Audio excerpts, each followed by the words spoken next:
Previously, I have made videos working with Cambly. Within Cambly, they have a program called Cambly Kids, and I personally have put most of my time in this program. So I would like to share some tips that have helped me become successful in teaching in Cambly Kids. Tip number 1, make sure you don't book back-to-back classes. What do I mean by that? I mean, take a break between classes. Each class is 30 minutes, so I like to take a 5 to 15 minute break before my following class. Why do I take a 5 to 15 minute break? Because it can get overwhelming. Each student requires different type of energy. You have different age groups.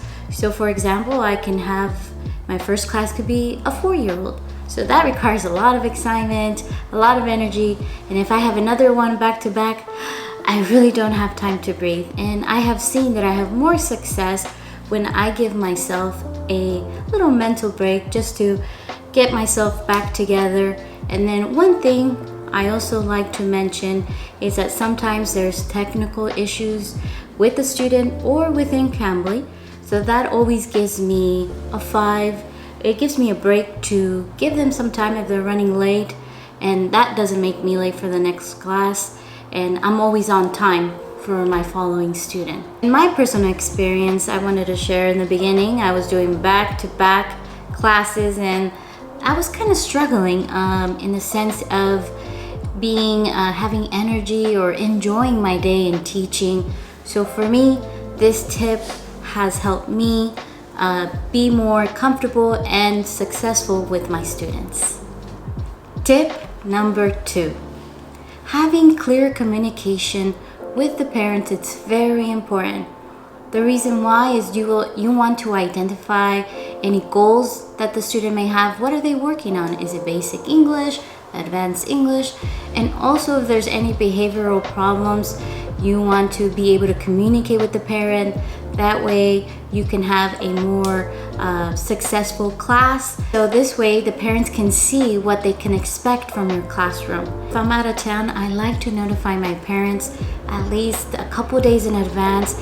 You don't have to, but I have seen this has worked with me. Having a better relationship with my students' parents helps them get ready if they need to work around your schedule. That's like the best part, when they're able to work around your schedule. It's very nice to see that even though you're out or you have changed your schedule, they're willing to work with you. So they really appreciate that communication. Tip number 3, provide positive feedback. I try to do that at all times, even at small achievements. If it is pronouncing or reading, I like to show that they're appreciated, their efforts. And the way that I show that is I sometimes use trophies to say for a good achievement. I also do extra claps, and this is one of the things that I use to show them that they have done a good job. After their achievement, they receive a trophy, or I give them extra claps. This usually boosts their self-esteem and helps them enjoy the classroom and want to keep improving. Tip number 4, icebreakers. I like to use icebreakers not only with my new students, but with my regular students, to get students to open up, especially if you're starting with a new student that may be shy. This is a good way for them to feel comfortable. I like to show interest in their daily activities, so I like to ask what they did over the weekend, who they spend time with. And usually I keep doing this even with my regular students, and they seem to enjoy it. They also ask me how my weekend was or how my day has been. So I like sharing with them what I can.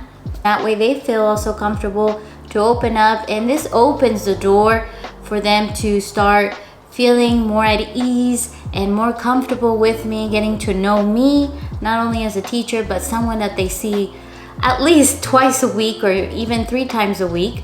And as classes have progressed, I have seen a tremendous growth in each student, showing these simple icebreakers. It just can be, hi, how was your weekend? Or what did you do? But also be excited when asking these questions. These icebreakers have helped me get to know my students' interests, their favorite subjects, and this also creates a very enjoyable class for the student, but also for myself. Tip number 5. Every teacher or every tutor tries to strive to get regular students meaning students that are always there, that are consistent, that are reliable, that they're hardly absent or late. It requires to have a reliable schedule. My schedule gets put up every Tuesday, and it's usually very consistent the days that I do work.